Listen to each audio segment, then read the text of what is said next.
about 4 to 5 years ago about Tiger Woods.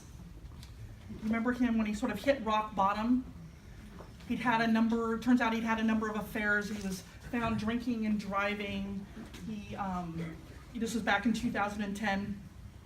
And up to that point, really, Tiger Woods was kind of considered this paragon of virtue, right?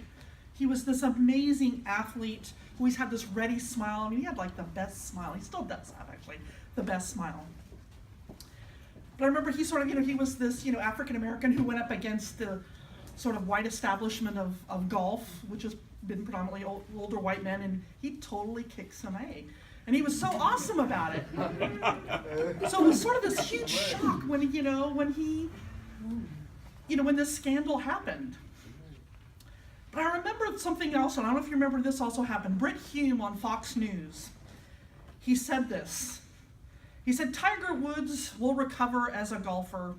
Whether he can recover as a person, I think, is a very open question. And it's a tragic situation for him. I think he's lost his family. It's not clear to me if he'll ever be able to have a relationship with his children.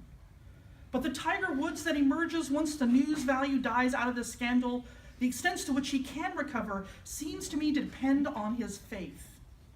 He's said to be a Buddhist. I don't think that faith offers the kind of forgiveness and redemption that is offered by the Christian faith.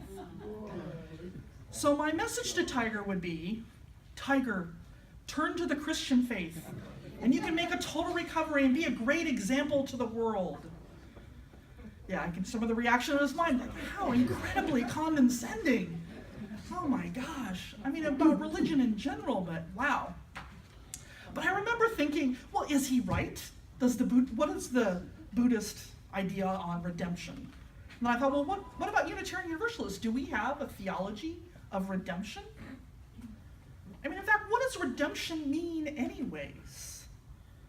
Well, in the conservative Christian tradition, redemption is kind of about turning away from sin, right, and being saved by believing in Jesus. That is, you're wiped clean. All your sins are forgiven. You're done. I just kind of wonder, what does his wife have to say about that? It seemed to me sort of Britt Hume was saying, come on over to Christianity because you can get a get-out-of-jail-free card. You don't have to feel bad because Jesus loves you so long as you believe in him. So then does Tiger Woods or any person who's had an affair get this sort of get-out-of-free card if they're a Christian? Do you get to slap it down anytime you do something bad? I mean, that seems rather convenient. How then are you inspired to then grow and to change, to become something different? Because that's not what happened to John Newton. He was a Christian, and he changed his life around. Didn't happen overnight.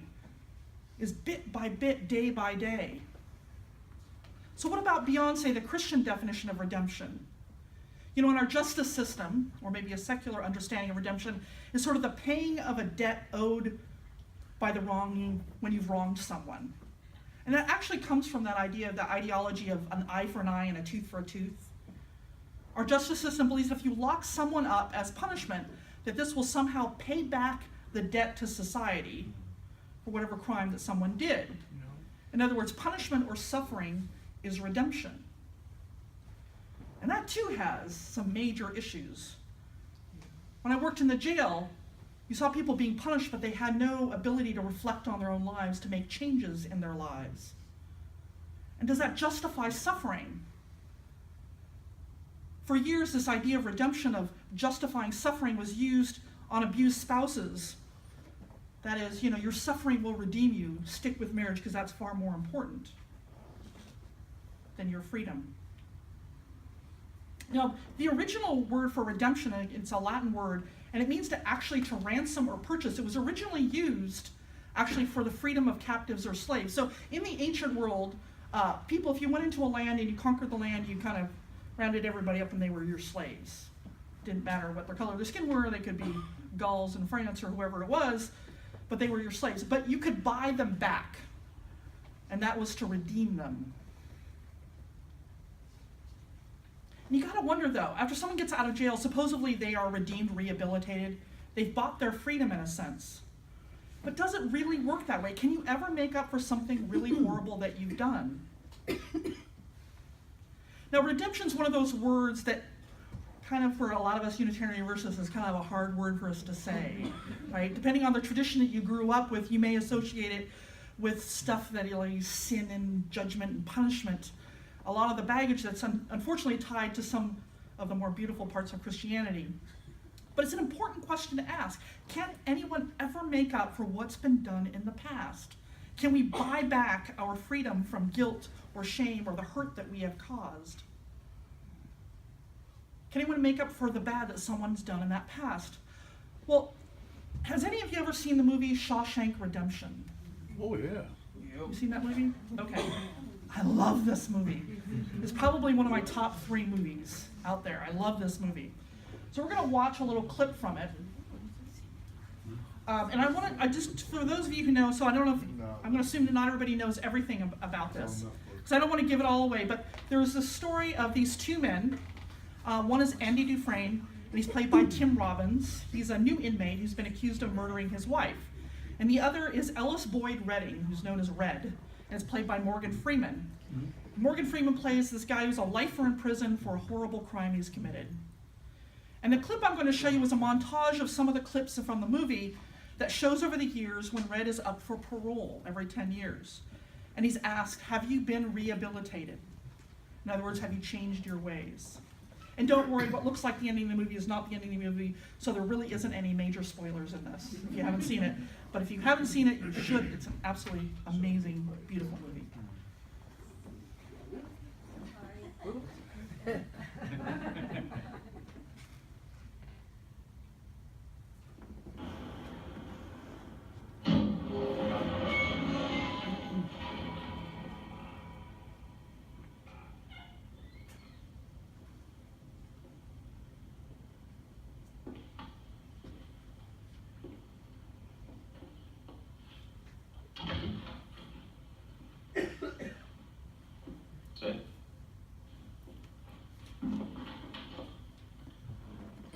We see by your file you've served 20 years of a life sentence.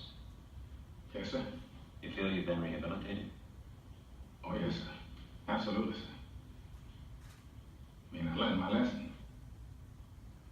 I can honestly say that I'm a changed man. I'm no longer a danger to society. That's God's honest truth.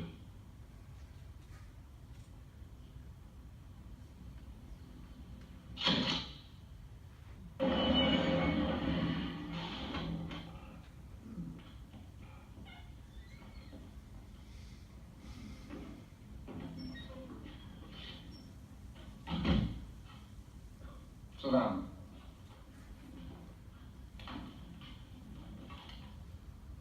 Says here that you served 30 years of life sentence. You feel you've been rehabilitated? Oh, yes, sir. Without a doubt. And I can honestly say I'm a changed man. No danger to society here. God's honest truth. Absolutely rehabilitated.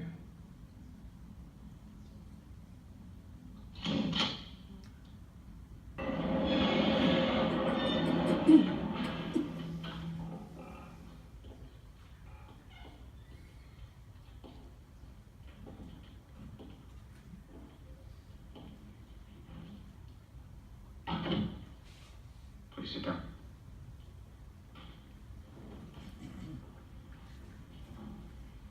Ellis Boyd Redding, your files say you've served 40 years of a life sentence. You feel you've been rehabilitated? Rehabilitated? Well, now let me see. You know, I don't have any idea what that means. Well, it means you're ready to rejoin society. I know what you think it means, Sonny. To me, it's just a made-up word. A politician's word, so that young fellows like yourself can wear a suit and a tie and have a job. What do you really want to know? Am I sorry for what I did? I There's not a day goes by I don't feel regret. Not because I'm in here, because you think I should. I look back on the way I was young, stupid kid who committed that terrible crime. I want to talk to him.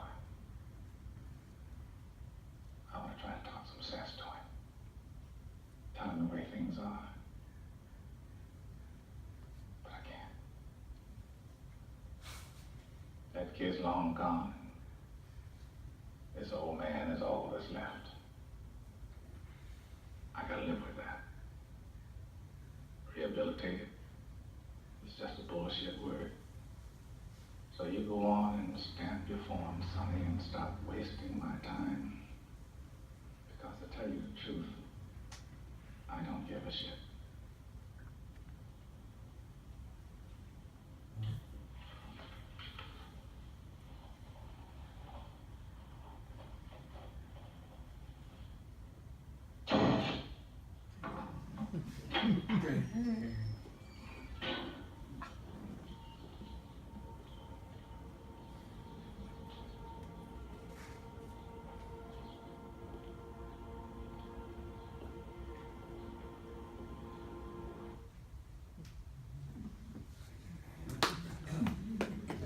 Morgan Freeman is so amazing, isn't he? Did you notice how his demeanor changes over the course of those years? At first he seems to be telling them what they kind of want to hear, his earnest attempts to try to convince them. And then he seems a bit more thoughtful, but he still tells them what he thinks they want to hear. Yes, I've been rehabilitated. But it's the third time that he just kind of gets real. He realizes that it isn't about what they think or about his past. It's about who he is now.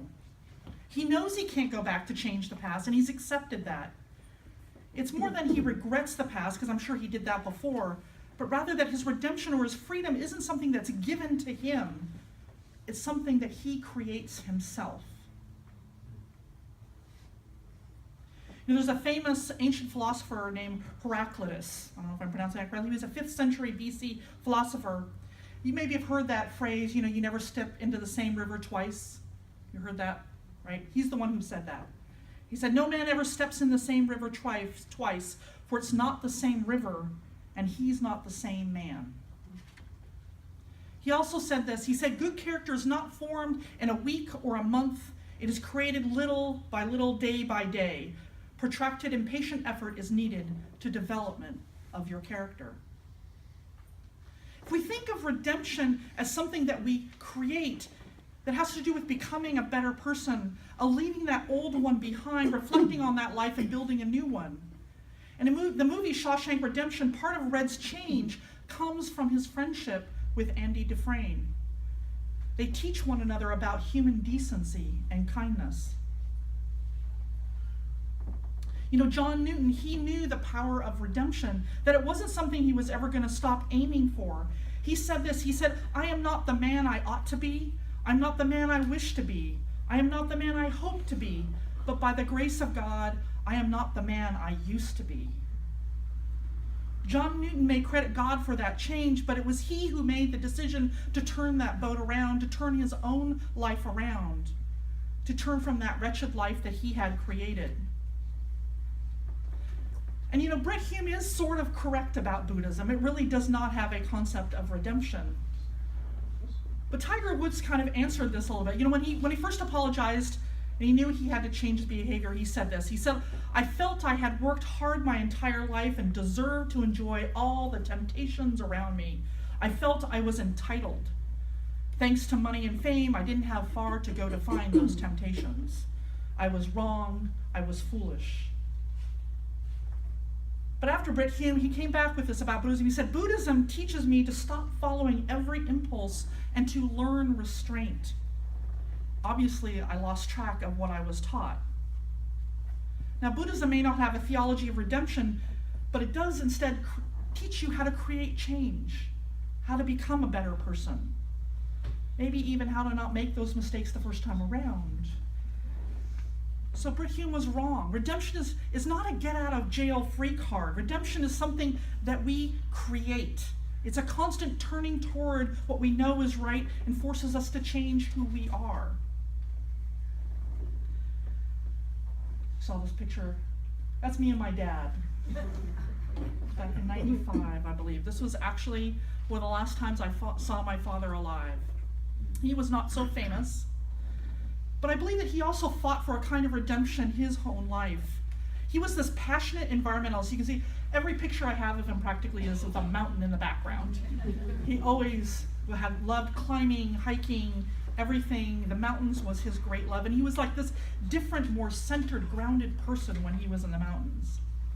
But my father's toughest issue that he was also a smoker, and he'd been one since he was age 14. There's sort of a family story that goes that he tried to quit smoking once. It was before I was born, I think even before my older sister was born, or maybe she was just a few years old. It was when he was working at a remote lookout station up in the mountains.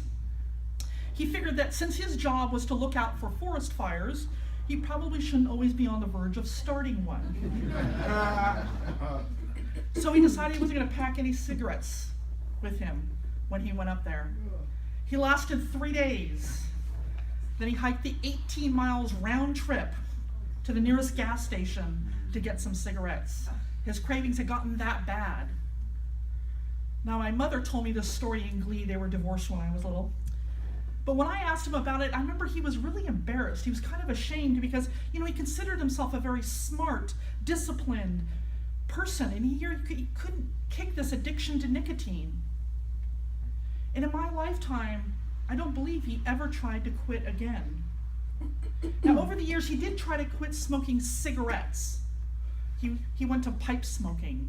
He thought that was more environmentally friendly, which, I suppose maybe a little bit it was. I never saw him once ever flick a cigarette out of the car window or onto the sidewalk. Never did that. And he always made sure he puffed smoke out the window anywhere he was. He was trying to mitigate that impact of his smoking that it had on the world around him, though he couldn't kick the habit. I think that each of us have that kind of brokenness inside of us, or something similar to my father's. I know I do. And it can be an addiction of any type. It could be food. It could be alcohol, sex, drugs, shopping. It could be addiction to anger and an inability to let go of a person, a place, or a past event. And maybe like my father and his smoking, we work our way around it, trying to mitigate its influence or damage to ourselves, our loved ones, or the environment. And we try to take it day by day, trying to change ourselves. It took John Newton 34 years before he published his first pamphlet against slavery after he left it. It was highly impactful, but that's a long time. John Newton spent the rest of his life building his character day by day. It didn't happen overnight because we don't change overnight. Redemption is a process. There's not an end point. It begins when we learn from our mistakes and we move forward. But most importantly, it's when we let go of that self-anger and self-hate that drives us. Instead, we're driven by a new way of being, of becoming the person that we want to be. Because what's the price of not working for redemption? What happens if we don't acknowledge the hurt we've done inside ourselves? We stuff it down, we ignore it. We don't grow, and quite frankly, we're probably doomed to repeat it. And on the other end of that spectrum, what happens when we believe that this one act that we've done in our life defines entirely who we are? Sort of shortchanging ourselves into thinking that we can never be redeemed. I don't know if you heard on NPR just, I don't think it was a week ago, maybe 2 weeks ago, the story of this guy from NASA. If you guys remember this. There we go. He was an engineer on the Challenger. You guys remember Challenger in 1986? It exploded and these 7 wonderful people were killed instantly. I can't remember this gentleman's name, but he was an engineer who worked on the Challenger. And he worried that something would go wrong that day. There was something to do, I can't remember what it was, had to do with the weather, and that it wouldn't stand up to what was going on in the weather at the time. He was worried it wouldn't go well, and he told his supervisors, he told everyone that he could think of that there's a serious flaw and that they should stop the launch. But no one listened to him. And of course, then the explosion happened. For 30 years, he carried around the sense of shame around him, no matter how many people told him that he was not to blame, he kept thinking, I should have done something. There should have been something I could have done. And it was interesting, it wasn't until NPR went back and did a story on him that NASA, because he had people all over the country sending him emails and letters saying, it's not your fault, you did what you could do. But it wasn't until NASA sent him a letter that said, you did what you could to do, we didn't listen, it's our responsibility, that he started to let go of that. 30 years of beating himself up. 30 years of shame. 30 years he lived with this identity that he could have done something more. He kept living in the past. And if it's one thing that Buddhism teaches us, it's to live in the present. Because the question I want to know is, did he change? Is he still that person back there? Did he acknowledge what he did or what he could do? Could he have worked a way to create better communication within NASA? Or did he just make himself another victim of that horrible tragedy? That's the challenge with redemption. We can sometimes take all of that and make that one incident all about who we are, or we can use it to change ourselves and to help change the world. So if you feel like you've got something that you feel like you want to be redeemed for, first of all, like Reg, you've got to get real. Get real with yourself and acknowledge it and deal with it. And you start making small incremental changes that last a lifetime, like John Newton. And you move forward. You become that person that you want to be because you're no longer the person that you used to be. Because no matter how you look at it, you have been changed by that event. But what you change into is up to you. So you get to choose, right? Will you choose stagnation or transformation? Will you be a wretch or a soul? Will you be imprisoned in your past, or will you be freed by it? I'll let you decide. Blessed be, and amen. Please